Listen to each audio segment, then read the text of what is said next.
¿Estás conmigo?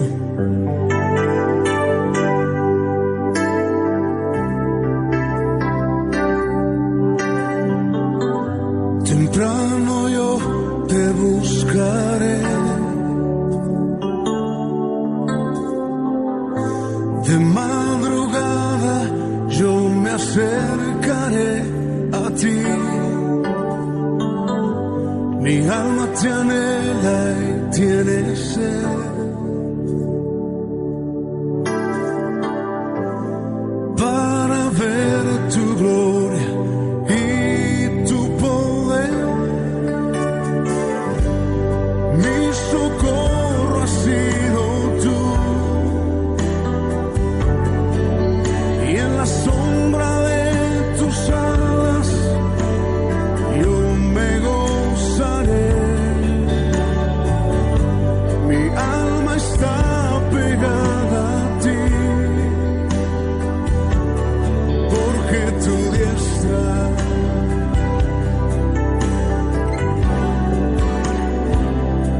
me ha sostenido. Oh, tu diestra me ha sostenido. Mi socorro ha sido tú. Y en la sombra de tus alas yo me gozaré. Mi alma está pegada a ti, porque tu diestra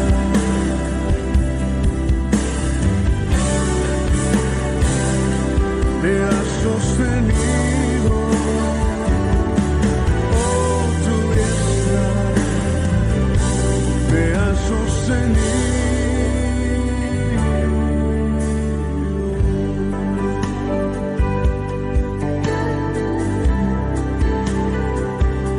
Tu diestra, Señor, me ha sostenido.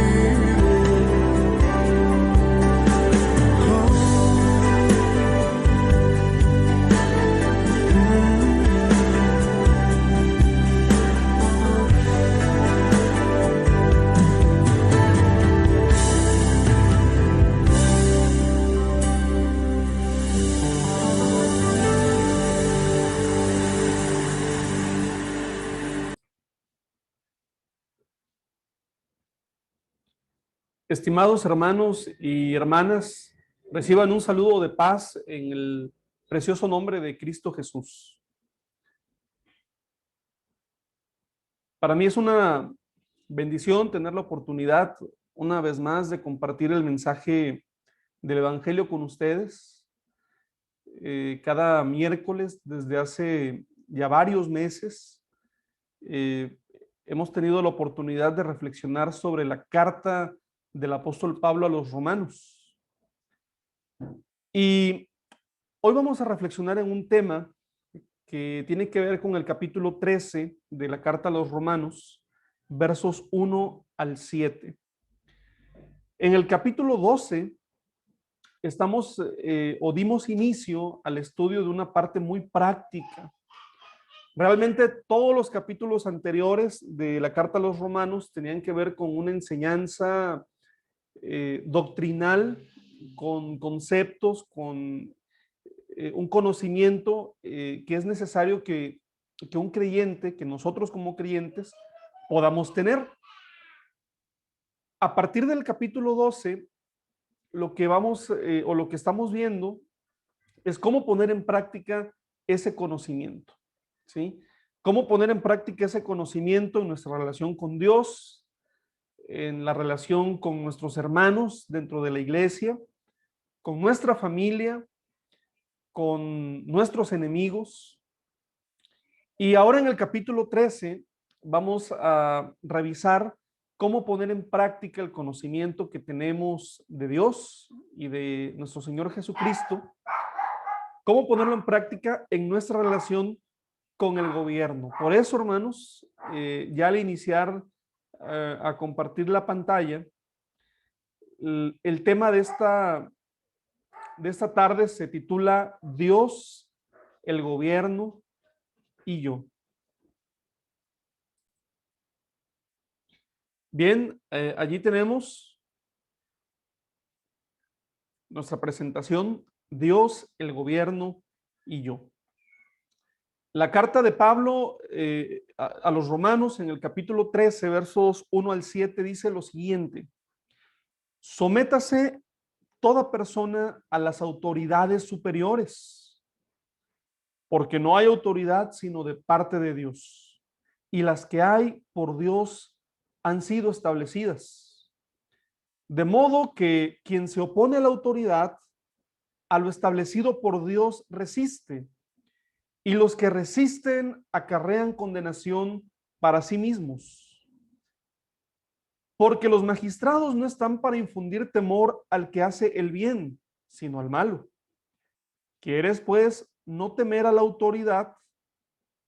Haz lo bueno y tendrás alabanza de ella, porque es servidor de Dios para tu bien. Pero si haces lo malo, teme, porque no en vano lleva la espada, pues es servidor de Dios, vengador para castigar al que hace lo malo. Por lo cual es necesario estarles sujetos, no solamente por razón del castigo, sino también por causa de la conciencia. Pues por esto pagáis también los tributos, porque son servidores de Dios que atienden continuamente a esto mismo. Finalmente el verso 7 dice, hermanos, pagad a todos lo que debéis, al que tributo, tributo, al que impuesto, impuesto, al que respeto, respeto, al que honra, honra.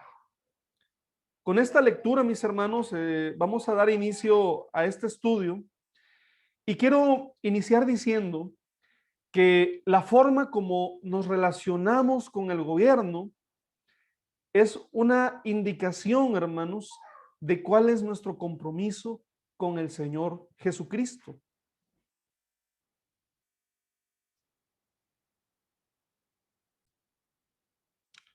Bien, mis hermanos. Este es el bosquejo de este tema, hermanos.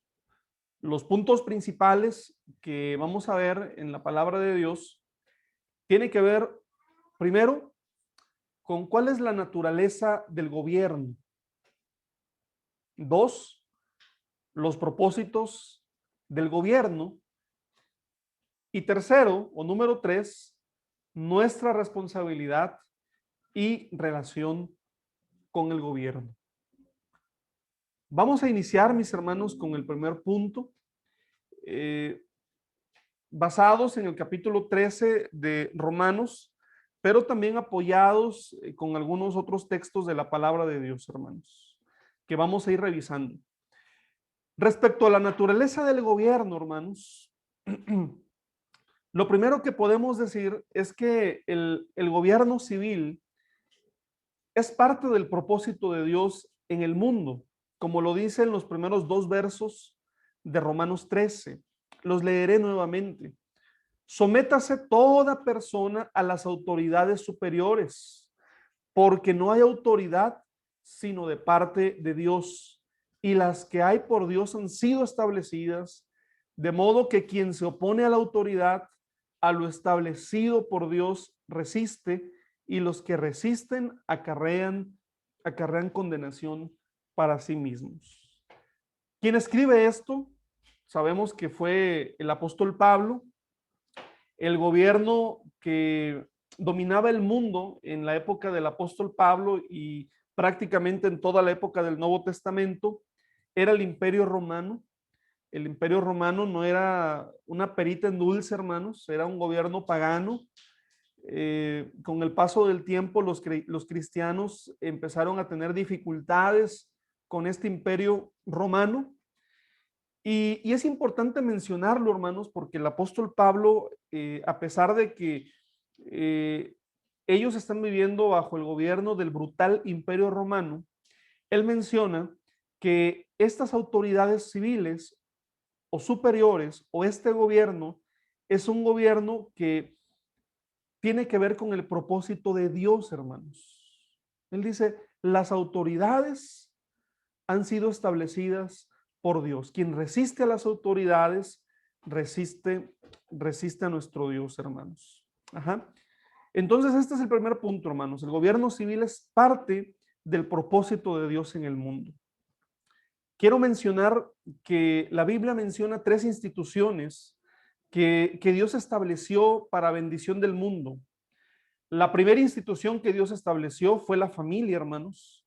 Cuando en Génesis capítulo 2, versos 18 al 25, la escritura dice que vio Dios que no era bueno que el hombre estuviese solo y le hizo una ayuda idónea. Y entonces surgió la primera pareja, surgiendo la familia, no como una institución civil, sino como una institución establecida por nuestro Dios. Otra institución, hermanos, establecida por Dios es la iglesia. Vemos el inicio formal de la iglesia en Hechos capítulo 2, pero de la iglesia Jesucristo mismo dijo, ni aun las puertas del Hades prevalecerán contra mi iglesia. Entonces hay 2 instituciones que hemos mencionado que Dios estableció. La primera fue la familia y la segunda fue la iglesia, o más bien dicho, la primera es la familia y la segunda es la iglesia. Pues bien, aquí el apóstol Pablo nos está diciendo que hay una tercera institución que tiene que ver con el gobierno y que también el gobierno, hermanos, ha sido establecido por Dios. No hay autoridad sino de parte de Dios y las que hay, dice Pablo, por Dios han sido establecidas. Así como Dios estableció a la familia, como Dios estableció a la iglesia, fíjense cómo en la palabra, ¿verdad? Se ve con claridad que Dios estableció el gobierno. Y aquí, hermanos, el apóstol Pablo no está hablando, la Biblia no está hablando de un tipo de gobierno en particular, hermanos. No está hablando de democracia, no está hablando de monarquía, no está hablando de socialismo, no, pero está hablando del gobierno como un concepto de autoridad. No está hablando de partidos políticos, no está hablando de afiliaciones, de algún tipo de propaganda política, no está hablando de ese tipo de colores, hermanos. Y esto es importante porque nosotros tenemos que reconocer a nuestro gobierno. Quizá algunos no están de acuerdo con el gobierno, pero lo que no podemos poner en tela de discusión, hermanos, es que quien gobierna, gobierna porque Dios así lo ha permitido. Y dice Pablo, porque ha sido establecido por Dios. El segundo punto, hermanos, que vamos a ver en los versos 3 y 4 es que los gobernantes son siervos de Dios. Dicen los versos 3 y 4.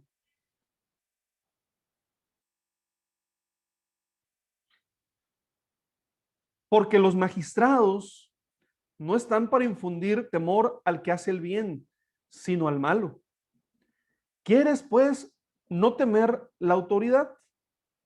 Haz lo bueno y tendrás alabanza de ella, porque es servidor de Dios para tu bien. Pero si haces lo malo, teme, porque no en vano lleva la espada, pues es servidor de Dios, vengador para castigar al que hace lo malo. Pablo aquí dice, la autoridad, los magistrados, son servidores de Dios.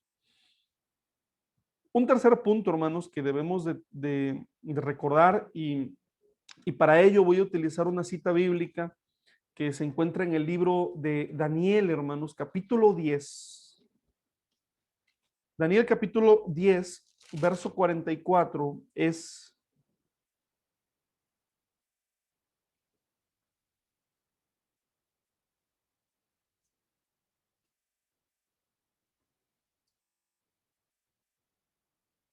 Perdón, hermanos.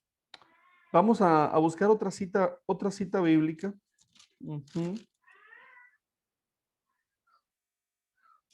La primera carta a los Corintios, capítulo 15. Primera carta a los Corintios, capítulo 15.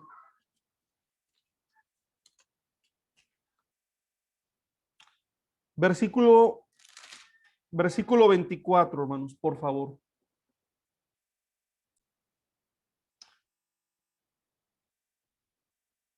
Dice así, hermanos, primero a los Corintios 15, verso 24.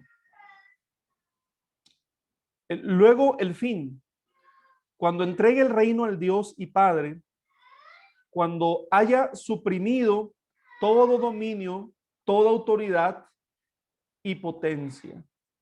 El apóstol Pablo, hermanos, ya en esta carta, primera carta a los Corintios, nos habla acerca del regreso de Cristo Jesús y menciona que cuando Cristo venga, hermanos,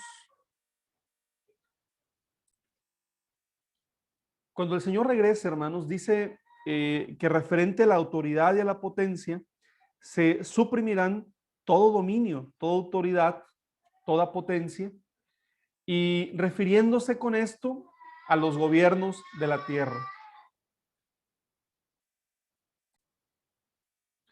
Así que, hermanos, como podemos ver, todo gobierno civil es temporal. Solamente el gobierno de Dios, el reino de Dios, será para siempre. En este punto, hermanos, es importante que nosotros podamos conocer a la luz de la Biblia cuáles son los propósitos del gobierno.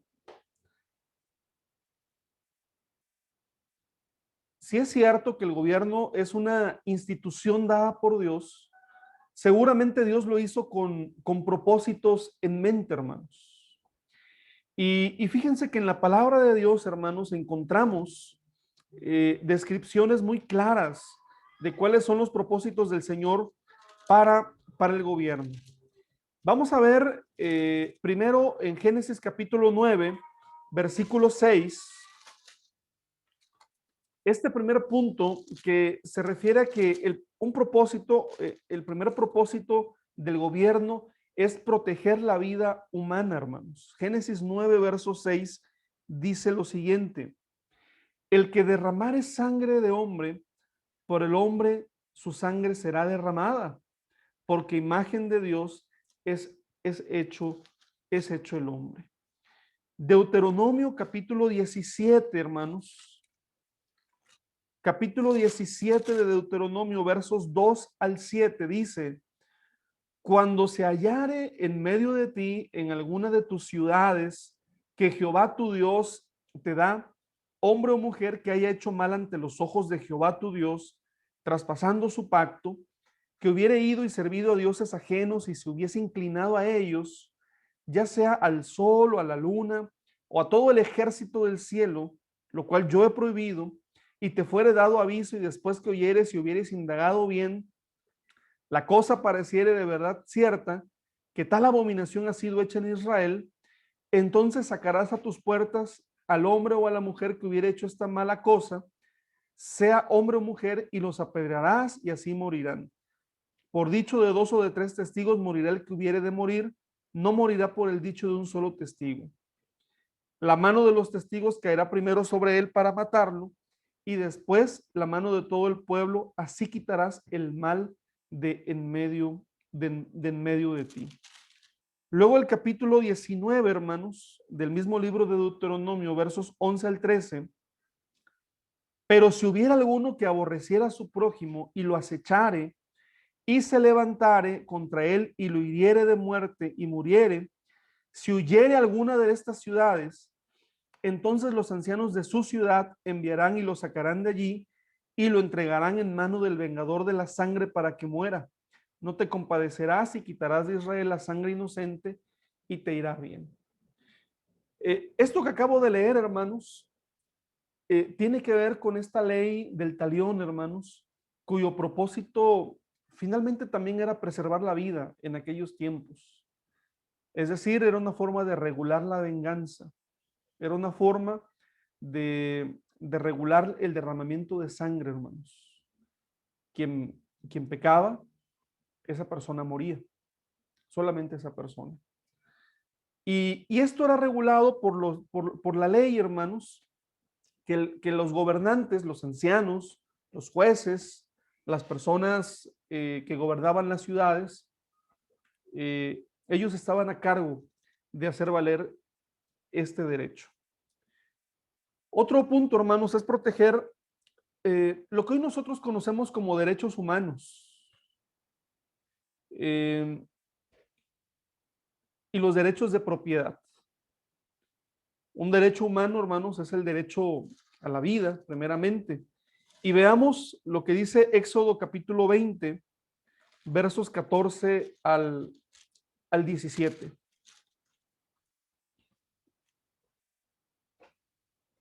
Desde el verso 13 dice, no matarás, no cometerás adulterio, no hurtarás, no hablarás contra tu prójimo falso testimonio, no codiciarás la casa de tu prójimo, no codiciarás la mujer de tu prójimo, ni su siervo, ni su criada, ni su buey, ni su asno, ni cosa alguna de tu prójimo. Segundo punto, hermanos, proteger los derechos humanos, los derechos personales y los derechos de propiedad. Otro tercer propósito, hermanos, regresando al libro de Deuteronomio, capítulo 1, verso 12, era manejar las disputas entre el pueblo. Dice así, hermanos. ¿Cómo llevaré yo solo vuestras molestias, vuestras cargas y vuestros pleitos? Dadme de entre vosotros, de vuestras tribus, varones sabios y entendidos y expertos, para que yo los ponga por vuestros jefes. Y me respondisteis y dijisteis, bueno es hacer lo que has dicho. Y tomé a los principales de vuestras tribus, varones sabios y expertos, y los puse por jefes sobre vosotros, jefes de millares, de centenas, de 50, de 10, y gobernadores de vuestras tribus. Y entonces mandé a vuestros jueces diciendo, oíd entre vuestros hermanos y juzgad justamente entre el hombre y su hermano y el extranjero. No hagáis distinción de persona en el juicio. Hacia el pequeño como al grande oiréis, no tendréis temor de ninguno, porque el juicio es de Dios, y la causa que os fuere difícil la traeréis a mí, y yo la oiré. Así que otro propósito del gobierno es manejar las disputas entre el pueblo. El cuarto propósito, hermanos, es castigar a quienes infringen la ley. La primera carta de Pedro, capítulo 2, versos 13 al 15 dice, por causa del Señor someteos a toda institución humana, ya sea al rey como a superior, ya a los gobernadores como por él enviados para castigo de los malhechores y alabanza de los que hacen bien, porque esta es la voluntad de Dios, que haciendo bien hagáis callar la ignorancia de los hombres insensatos. Así que tenemos aquí, hermanos, 4 propósitos establecidos por Dios para el gobierno. Proteger la vida humana, proteger los derechos humanos y de propiedad, manejar las disputas entre el pueblo y castigar a quienes infringen la ley.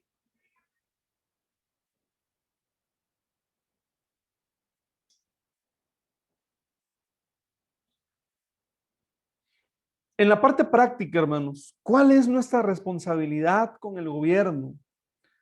¿Cómo debe ser nuestra relación con el gobierno? Y quiero plantear con ustedes 6 principios bíblicos que me parece son importantes y que nosotros debemos de tomar en cuenta en nuestra relación y responsabilidad con el gobierno. El primero, mis hermanos, es que los creyentes en Cristo Jesús debemos de tener muy presente que nosotros somos ciudadanos de 2 mundos. Es decir, somos ciudadanos del país en el que hemos nacido, tenemos un patriotismo, nos sentimos orgullosos, pero por otro lado, hermanos, tenemos una ciudadanía mayor y esto es algo que nosotros no tenemos que olvidar. Nosotros debemos vivir la vida teniendo presente esto, hermanos, que nuestra ciudadanía no está en este mundo. Filipenses capítulo 3, verso 20 dice así, hermanos, mas nuestra ciudadanía está en los cielos, de donde también esperamos al Salvador, al Señor Jesucristo. Así que nuestra herencia no es de este mundo, hermanos, nuestra ciudadanía no es de este mundo, y nuestra mayor obediencia, hermanos, es a Cristo Jesús, nuestro Rey, nuestro Señor. Y el punto 2, hermanos, tiene todo que ver con esto. Si bien es cierto que la Biblia nos alienta a ser buenos ciudadanos, a obedecer a las autoridades, la Biblia siempre es clara al enfatizar que nuestra obediencia principal es a Dios. Y quiero leer un texto bíblico, hermanos, que está en Hechos de los Apóstoles, capítulo 4, que tiene que ver con una historia de parte de los discípulos de Jesús, que ejemplifica perfectamente esto. Las autoridades judías les habían dicho a los discípulos, les habían prohibido predicar en el nombre de Jesús, y sin embargo ellos, a pesar de haber sido azotados, encarcelados, desobedecieron a las autoridades judías y abiertamente, a viva voz, predicaron el evangelio de Jesús. En Hechos capítulo 4, verso 13, encontramos este diálogo, verso 13 en adelante. Entonces, viendo el denuedo de Pedro y de Juan, y sabiendo que eran hombres sin letras y de vulgo, se maravillaban y les reconocían que habían estado con Jesús. Y viendo al hombre que había sido sanado, que estaba en pie con ellos, no podían decir nada en contra. Entonces les ordenaron que saliesen del concilio y conferenciaban entre sí, diciendo: ¿qué haremos con estos hombres? Porque de cierto, señal manifiesta ha sido hecha por ellos, notoria a todos los que moran en Jerusalén, y no lo podemos negar. Sin embargo, para que no se divulgue más entre el pueblo, amenacémosles para que no hablen de aquí en adelante a hombre alguno en este nombre. Y llamándolos, les intimaron que en ninguna manera hablasen ni enseñasen en el nombre de Jesús. Mas Pedro y Juan respondieron diciéndoles: juzgad si es justo delante de Dios obedecer a vosotros antes que a Dios, porque no podemos dejar de decir lo que hemos visto y lo que hemos oído. Hermanos, nuestra obediencia principal es a Dios. Tito capítulo 3, verso 1, hermanos. Dice así: recuérdales que se sujeten a los gobernantes y autoridades, que obedezcan, que estén dispuestos a toda buena obra. Y aquí vamos con el tercer punto. Nuestra obediencia principal es a Dios, pero en toda buena obra, hermanos, en todo aquello que sea correcto, que esté de acuerdo a la voluntad de Dios, la palabra dice: recuérdales que se sujeten a los gobernantes y a las autoridades y que obedezcan, hermanos. Nosotros debemos de obedecer la ley, amados hermanos. Hay 4 razones, hermanos, y todas se encuentran en Romanos capítulo 13. La primera razón para obedecer la ley, hermanos, es que Dios ha establecido la autoridad, ¿sí? No hay autoridad sino de parte de Dios. La segunda razón, hermanos, es que obedecer la ley es por mi propio bien, hermanos. Haz lo bueno, dice la Escritura en el verso 3, y tendrás alabanza de la autoridad. La tercera razón, hermanos, es que al obedecer la ley nosotros tenemos una conciencia tranquila, hermanos. Dice que es necesario estar sujetos no solo por el castigo, sino por causa de la conciencia.